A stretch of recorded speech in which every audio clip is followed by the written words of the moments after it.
कठोपनिषद की 5वीं वल्ली को हम आज प्रारंभ करते हैं। 5वीं वल्ली के पहले श्लोक में यमाचार्य कहते हैं, आत्मा को समझाते हुए मुक्ति प्राप्ति का मार्ग भी बता रहे हैं। कहते हैं, पुरम एकादशद्वारम अजस्य अवक्रचेतसः अनुष्ठाय न शोचति विमुक्तश्च विमुच्यते एतत् वैतत्। ये वही आत्मा है। जीवात्मा के बारे में बताया जा रहा है कि यही वह आत्मा है। कौन है वह आत्मा? तो कहा, जो पुरम एकादशद्वारम, आत्मा को शरीर से जोड़ के बताया जा रहा है। ये पुर है, एक नगर है, एक पुरी है, अयोध्यापुरी है, अयोध्या नगरी है। पुरम ये ऐसा पुर है जो एकादशद्वारम, जिसमें 11 द्वार हैं, 11 मार्ग हैं, 11 छिद्र हैं। पुरम एकादशद्वारम। और ये किसका है? ये पुर किसका है? तो कहा, अजस्य, अज का है। अज का अर्थ है जिसका जन्म नहीं होता, अर्थात यहां प्रसंग है आत्मा का, जीवात्मा का। ये जो पुर है जिसमें एकादश द्वार हैं, वो अजस्य, अज का है, जीवात्मा का है। आगे कहा, अवक्र चेतसः। ये शरीर वास्तव में उसका है, उसके लिए उपयोगी होता है जो तिरछे चित्त वाला ना हो। अवक्र चेतसः, वक्र कहते हैं तिरछे को, टेढ़े को। अवक्र चेतसः, जो तिरछे टेढ़े चित्त वाला नहीं है, कुटिल चित्त वाला नहीं है, उसका ये पुर है, पुरी है। उसके लिए ये पुरी का काम करता है। आगे कहा, अनुष्ठाय न शोचति। इस पुर का अनुष्ठान करके, न शोचति, ये जो अज आत्मा है, ये शोक को प्राप्त नहीं होता। यदि शरीर का अनुष्ठान करे, और फिर क्या होता है? विमुक्तश्च विमुच्यते। और इस शरीर को छोड़ने के बाद में फिर वो मुक्त हो जाता है, मुक्ति को प्राप्त कर लेता है। श्लोक में जिन शब्दों का चयन यमाचार्य ने किया है, और जैसी संस्कृत भाषा है, शब्द ही वस्तु के अर्थ को, अभिप्राय को बताते हैं। अर्थ के अनुसार ये भाषा है। पहले शब्द को लें, कहा गया कि पुरम, ये पुर है। इसको पुर या पुरी क्यों कहा गया? जिस धातु से ये शब्द बना है, प्री पालन पूर्णयोः, जो हमारा पालन करता है, जो हमारी पूर्ति करता है, पूर्ण करता है, उसे पुर कहते हैं। संसार में जिसको हम पुर या पुरी कहते हैं, जैसे जगन्नाथपुरी या नर्मदापुरम, होशंगाबाद को नर्मदापुरम बोलते हैं, अर्थात नगर के लिए, कस्बे के लिए इस शब्द का प्रयोग हम भाषा में करते हैं। इन नगरों को, कस्बों को पुर क्यों कहा जाता है? क्योंकि ये हमारा पालन करते हैं, ये हमारा पूर्ण करते हैं, हमारी पुष्टि करते हैं। और पालन का क्या तात्पर्य है? फिर पाणिनि कहते हैं पा रक्षणे। पा का मतलब रक्षण है। ये हमारा पालन करते हैं, अर्थात हमारा रक्षण करते हैं, हमारी रक्षा करते हैं। इसलिए इनको, इन बसावट को, नगरों को पुर कहा जाता है। इसी तरह इस शरीर के लिए कहा जा रहा है कि ये पुरम है, ये हमारा पालन करता है, हमारी रक्षा करता है,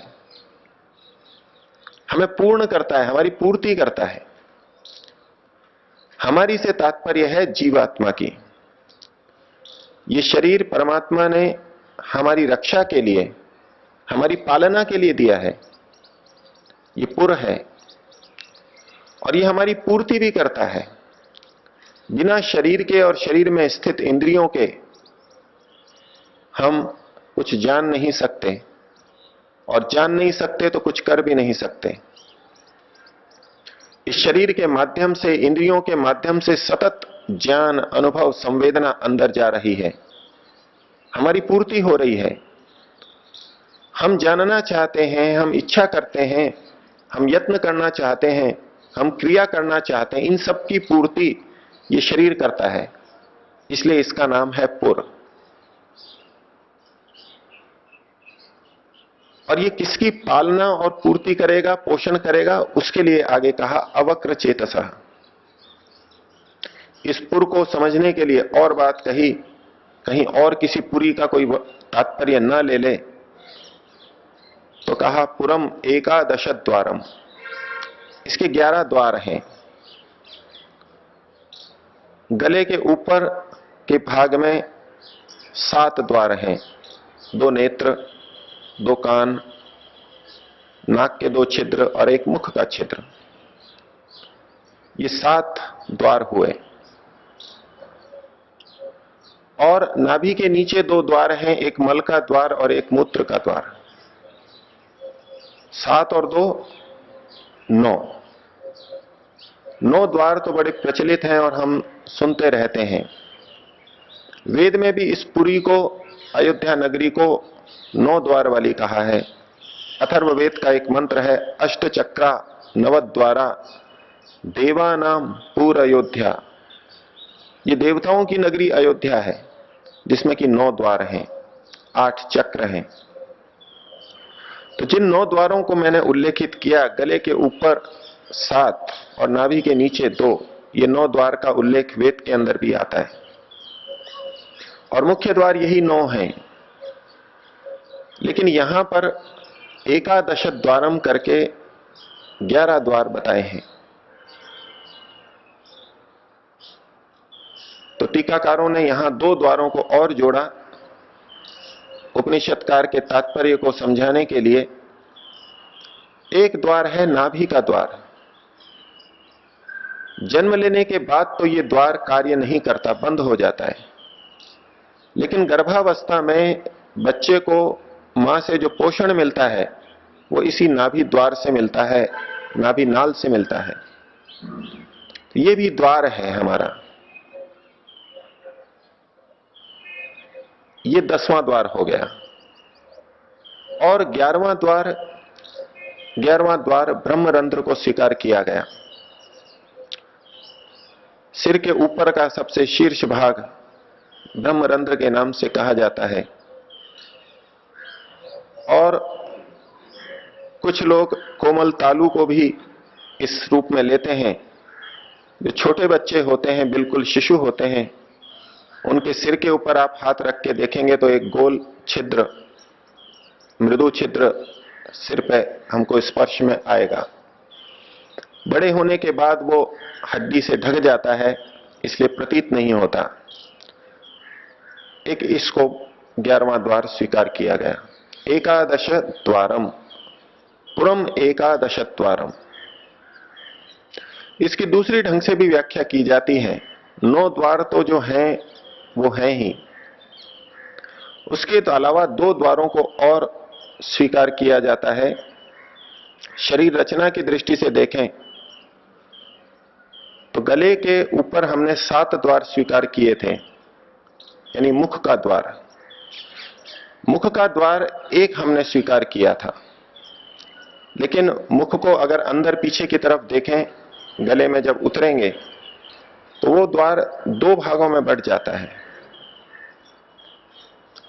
एक फेफड़े में जाने वाला और एक आमाशय में जाने वाला। यद्यपि यहां बाहर के द्वारों का ही प्रसंग है, लेकिन यदि हम और 11 की संख्या पूर्ति करना चाहें तो इस रूप में कर सकते हैं। नाक से जो हम लेते हैं वो हमारा नाक से लिया हुआ फेफड़ों में भी जा सकता है और आमाशय में भी जा सकता है। इस तरह मुख से जो हम लेते हैं वो फेफड़ों में भी जा सकता है हवा, और आमाशय में भी जा सकता है। इसी तरह से मूत्र मार्ग को एक हम स्वीकार करते हैं, लेकिन स्त्री और पुरुषों के अंदर यहां भी दो भाग हम कर सकते हैं। महिलाओं में गर्भाशय का जो द्वार है उसको एक अतिरिक्त द्वार हम ले सकते हैं, मूत्र मार्ग अलग और गर्भाशय का द्वार अलग। इसी तरह पुरुषों के अंदर भी दो भाग कर सकते हैं। बाहर का द्वार तो एक ही प्रतीत होता है, लेकिन अंदर एक मूत्र का मार्ग है और एक वीर्य निकलने का मार्ग है। अंदर से दो तरह से आते हैं, आगे जाकर के एक मार्ग बनता है। तो यदि इस तरह से दो मार्गों को जोड़ लें तो ये 9 की जगह 11 छिद्र, 11 मार्ग हो जाते हैं। तो पुरम एकादश द्वारम, ये 11 द्वार वाली पुरी है, हमारी पालन करने वाली है, हमारा रक्षण करने वाली है। और इसके अंदर जो अज है, अज शब्द का प्रयोग किया गया कि आत्मा इसके अंदर वो है जो उत्पन्न नहीं होता है। हम इस शरीर को जो उत्पन्न होता है इसको स्वयं न स्वीकार कर लें, इसलिए कहा अजस्य। इसके अंदर जो चेतन बैठा है वो तो अज है, उत्पन्न नहीं होता।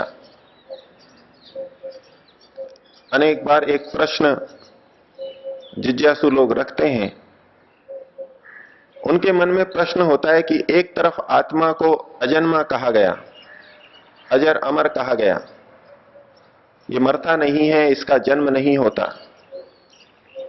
दूसरी तरफ कहते हैं कि आत्मा का पुनर्जन्म होता है या नहीं होता। जब आत्मा उत्पन्न ही नहीं होता तो उसका पुनर्जन्म कहने की बात कहां से आएगी? कुछ विरोधाभासी बात लगती है। तो यहां कहा गया अजस्य, आत्मा जन्म नहीं लेती। लेकिन लोक में जो हम कहते हैं कि पुनर्जन्म होता है, आत्मा का जन्म होता है, वहां जन्म शब्द का तात्पर्य ये नहीं होता कि आत्मा नए सिरे से, आत्म तत्व नए सिरे से उत्पन्न हो गया। वहां जन्म का तात्पर्य है आत्मा शरीर के साथ संयुक्त हुआ। आत्मा का मन, इंद्रिय, शरीर के साथ जो संयोग है उसे जन्म कहा गया। तो इस दृष्टि से आत्मा का जन्म होता है, शरीर के साथ वो संयुक्त होता है। लेकिन तत्वतः आत्मा अजन्म, अज है, अजन्मा है। उसी को यहां कहा अजस्य। और अवक्र चेतसः, जिसका चित्त वक्र ना हो, टेढ़ा ना हो, जो सीधे सरल स्वभाव वाला हो, उस व्यक्ति के लिए ये शरीर पुर का काम करेगा, पुरी का काम करेगा, पालन और पोषण करेगा। और इसके विपरीत यदि हो, हम वक्र चित्त वाले हों, तो ये शरीर पुरी का काम नहीं करेगा। प्राचीन और आधुनिक दोनों चिकित्सा विज्ञान इस बात को अस्वीकार करते हैं कि हमारे अधिकांश रोग मन से पैदा होते हैं। मन में विकार पैदा होते हैं, फिर उसके लक्षण धीरे धीरे शरीर पर आते हैं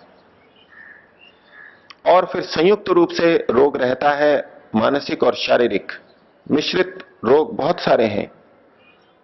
आज के युग में जो दिनचर्या, जीवनचर्या हम चला रहे हैं, अधिकांश लोग चला रहे हैं,